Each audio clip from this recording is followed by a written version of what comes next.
अस्सलाम वालेकुम। उम्मीद है आपकी तैयारी बड़ी अच्छी जा रही होगी, क्योंकि आजकल तो सीएसएस का रिज़ल्ट आने के बाद बड़ा एनर्जी है स्टूडेंट्स के अंदर और स्टूडेंट जो है वो बड़ा फोकस्ड हैं। अच्छा, हम डिफरेंट सब्जेक्ट्स के रिलेटेड वीडियो बना रहे हैं, तो हमें स्टूडेंट्स जो हैं जिनका ऑडिटिंग अकाउंट्स का या इकोनॉमिक्स का या मैथ्स का बैकग्राउंड है, तो उनकी हमें बड़ी क्यूरीज आ रही हैं कि सर हम कौन कौन से सब्जेक्ट रखें, या हमारे या कंप्यूटर साइंस वाले भी कि हमारा इसमें क्या बेस्ट कम्बिनेशन हो सकता है। अच्छा, पहली तो बात है कि जब हम इन सब्जेक्ट्स की बात करते हैं, जिस तरह ऑडिट एंड अकाउंटिंग हो गया, कंप्यूटर साइंस हो गया, फिर इसी तरह आपका इकोनॉमिक्स हो गया, बिजनेस एड हो गया, फिर इसी तरह इसमें मर्केंटाइल लॉ हो गया या जनरल लॉ हो गया, इन सब्जेक्ट को उठाने के लिए आपको किन किन फैक्टर्स को कंसीडर करना है, ये आप पहले ज़हन में रख लें। अच्छा, जब मैं इन सब्जेक्ट की बात करता हूँ तो इनमें आप एक दो चीज़ें याद रखें।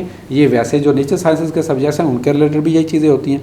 सबसे पहला फैक्टर आपने ये देखना है कि ये सब्जेक्ट आपका टाइम कितना लेता है। अगर आपका 200 मार्क का सब्जेक्ट 2 मंथ से ज़्यादा टाइम ले रहा है तो काइंडली आप उससे भले आप अवॉइड करें, क्योंकि कोई भी सोशल साइंस का सब्जेक्ट आपका 1.5 से 2 महीने में तैयार हो जाएगा।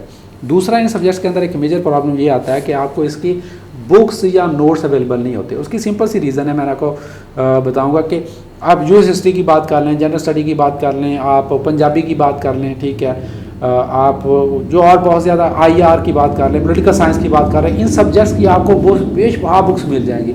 वो कारवान वालों ने भी पब्लिश की होगी, वो JWT वालों ने भी पब्लिश की होगी, वो डोगर वालों ने भी पब्लिश की होगी, और बहुत सारे जो छोटे छोटे पब्लिशर्स हैं उन्होंने भी पब्लिश की हुई होगी। लेकिन इन सब्जेक्ट्स की क्योंकि मार्केट में डिमांड नहीं है, इसलिए कोई टीचर इन पे एफर्ट भी नहीं करता, और फिर इनका कोर्स भी बहुत ज़्यादा होता है, तो नोट्स और बुक्स आपको खुद ढूंढने पड़ेंगे। फिर है टीचर अवेलेबिलिटी। इन सब्जेक्ट का आपको टीचर भी नहीं मिलेगा। कंप्यूटर साइंस का, ऑडिट एंड अकाउंटिंग का, स्पेसिफिक जो CSS को पढ़ा रहा हो, इंडिविजुअली स्पेशली पढ़ा रहा हो, अकेडमी में तो इक्का दुक्का कुछ आपको मिल जाएंगे, ठीक है, तो इनका टीचर भी नहीं मिलेगा। ये सेकंड पॉइंट आपने जहन में रखना है। इसका मतलब ये है कि अगर ये सब्जेक्ट आप ऑप्ट करते हैं तो 70-80% आपको खुद ही तैयार करना पड़ेगा। अच्छा, still you want to opt this subject, अगर आप ये सब्जेक्ट ऑप्ट करना चाह रहे हैं तो आपकी क्या स्ट्रैटेजी होनी चाहिए। सिंपल मैं आपको स्टेप्स नरेट कर देता हूँ।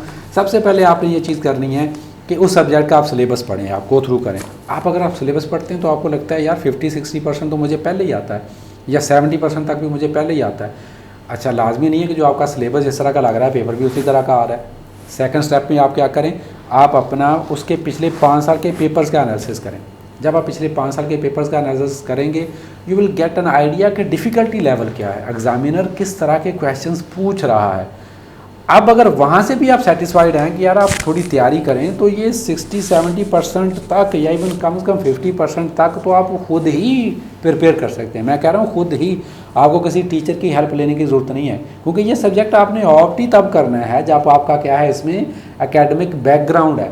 वैसे इकोनॉमिक्स तब आउट करें अगर आपने मास्टर्स इन इकोनॉमिक्स किया हुआ है। इस तरह कंप्यूटर साइंस भी तब आउट करें अगर आपने कंप्यूटर साइंस में मास्टर्स किया हुआ है। और अकाउंटिंग ऑडिटिंग भी आप तब करें, या तो आप चार्टर्ड अकाउंटेंट हैं या आपने MCOM किया हुआ है। MBA वालों के लिए कभी भी अकाउंटिंग और ऑडिटिंग रिकमेंडेड नहीं है, ठीक है, क्योंकि उन्होंने उस लेवल की अकाउंटिंग या ऑडिटिंग इसमें नहीं पढ़ी होती। तो पिछले जो पेपर्स हैं उनका आप एनालिसिस करने के बाद अब आप खुद से जब उसको तैयार करते हैं, तो फिर अगर आपका कुछ 30-40% रह जाता है तो उसमें मेरी आपको एक रिकमेंडेशन है कि लाइक जिस तरह आप अकाउंटिंग एंड ऑडिटिंग के हैं तो आपको CFA के, ACCA के, ACMA के बेशुमार यहाँ पे टीचर मिल जाते हैं। हर शहर में, बड़े शहर में तो इजीली इनकी एकेडमीज़ होती हैं। वो CSS को नहीं कोच कर रहे होते, वो डिफरेंट सब्जेक्ट्स कोच कर रहे होते हैं। वहाँ से आप जाके वो जो आपका 30-40% रहता है, किसी भी टीचर को आप अगर थोड़ा सा हैंडसम पे करेंगे तो वो आपको उसकी ट्यूशन लेने के लिए तैयार हो जाएगा। आप उसकी ट्यूशन ले लें। Same goes with the computer science, same goes with the accounting auditing, same goes with the economics. आपके इनको कॉलेज लेवल के या यूनिवर्सिटी के लेवल के टीचर्स मिल जाएंगे, उनसे आप इनकी हेल्प ले सकते हैं। ये बात क्लियर होगी जनाब, ठीक है। टाइम फैक्टर को आपने काइंडली फिर अगेन ज़हन में रखना है कि जब आप इस सब्जेक्ट की रिवीजन कर रहे होंगे तो आपको रिवीजन में कितना टाइम लगेगा। इसमें एक थोड़ा सा है कि जो अकाउंटिंग ऑडिटिंग वगैरह है, या जो आपका ये सब्जेक्ट है कंप्यूटर साइंस, ये क्योंकि पहले ग्रुप के अंदर ही होते हैं तो इसमें आपके पास टाइम नहीं होगा। कंपल्सरी का फ़ौरन बाद ही आपका ये इनका पेपर आ जाएगा, और वहाँ पे क्योंकि आपके पास इतना ज़्यादा टाइम नहीं होगा रिवीजन के लिए, तो ये बात भी आपने अपने जहन में रखनी है कि आपको रिवीजन के लिए बहुत ज़्यादा टाइम नहीं मिलेगा पेपर से पहले, तो उससे पहले ही आपकी बहुत अच्छी इसकी रिवीजन्स हुई होनी चाहिए, ठीक है। अच्छा, अब अगर आप अकाउंटिंग या ऑडिटिंग के बैकग्राउंड से हैं और या आप बिज़नेस बैकग्राउंड से हैं, उनके लिए दो अदर सब्जेक्ट्स भी हैं जो कि बड़े ही मज़े के हैं।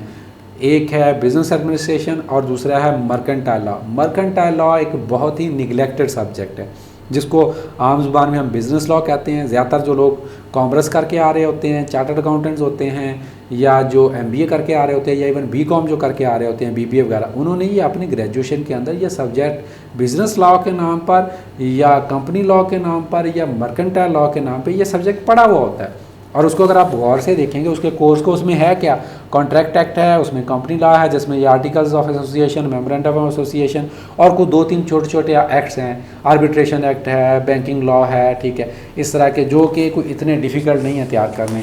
उनके 15-15, 20-20 पेजेस के, 30-30 पेजेस के वो लॉज हैं। उसको अगर आप एक दफ़ा रीड करें, 2 दफ़ा रीड करें, वो भी आपके तैयार हो जाएंगे। तो I highly recommend mercantile law to the business graduates, commerce graduates and chartered accountants, ठीक है, एंड इवन बिजनेस एडमिनिस्ट्रेशन मैं उनको रिकमेंड करता हूँ।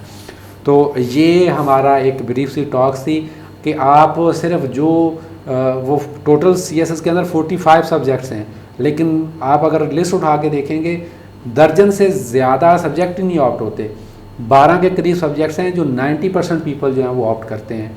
आप अगर उस चीज़ से निकल जाएंगे तो इसमें उस लिहाज से थोड़ा सा बच जाता है कि उस तरह से कट थ्रोट इसमें कंपटीशन भी नहीं होता और ये स्कोरिंग भी हैं अगर आपकी सब्जेक्ट पे ग्रिप हो। मैं अगर का लफ्ज़ इसमें बार बार यूज़ कर रहा हूँ, ग्रिप होना आपकी बहुत ज़रूरी है, आपका इसका स्किल बहुत अच्छा होना ज़रूरी है, ठीक है। और फिर इन सब्जेक्ट्स के अंदर एक और एडवांटेज भी होता है, इनमें MCQs अगर आपकी तैयारी अच्छी है तो आपके एटलीस्ट 35 आउट ऑफ 40 MCQs तो ठीक हो सकते हैं। अकाउंटिंग ऑडिटिंग है, अगर आपकी अच्छी ग्रिप है तो आपके 40 के 40 MCQs ठीक हो सकते हैं। Same is goes with the computer science and same goes with the mathematics and other subject. लेकिन जिस तरह मैथमेटिक्स की मैंने बात की वो टाइम टेकिंग है, टाइम बहुत ज़्यादा लेता है, तो ये फैक्टर भी आपने ज़हन में रखना है। मैं कोशिश करूंगा कि इन सब्जेक्ट्स पे अलग-अलग टीचर्स को भी इंगेज करूं और हम हर सब्जेक्ट पे जिन्होंने या तो CSS में ऑप्ट किया था, CSS के जो CSPs हैं जो क्वालिफाई हो चुके हैं, या तो उनको हम लाइव ले लें कि उन्होंने किस तरह से तैयारी की थी, या फिर हो सकता है कि किसी की टीचर्स को हम इंशाल्लाह इंगेज करते हैं तो अलग-अलग से भी इन पे वीडियोस बनाएंगे। आपके को अगर कोई क्वेश्चंस हैं तो काइंडली उनको कमेंट्स में आप लिख सकते हैं। I will see you with some other video. और अगर आप चाहते हैं कि हम इस तरह का मज़ीद कंटेंट आपके लिए प्रोड्यूस करते रहें तो आप लाजमी हमारे चैनल को सब्सक्राइब भी करें और इसको शेयर भी करें। थैंक यू, अल्लाह हाफिज़।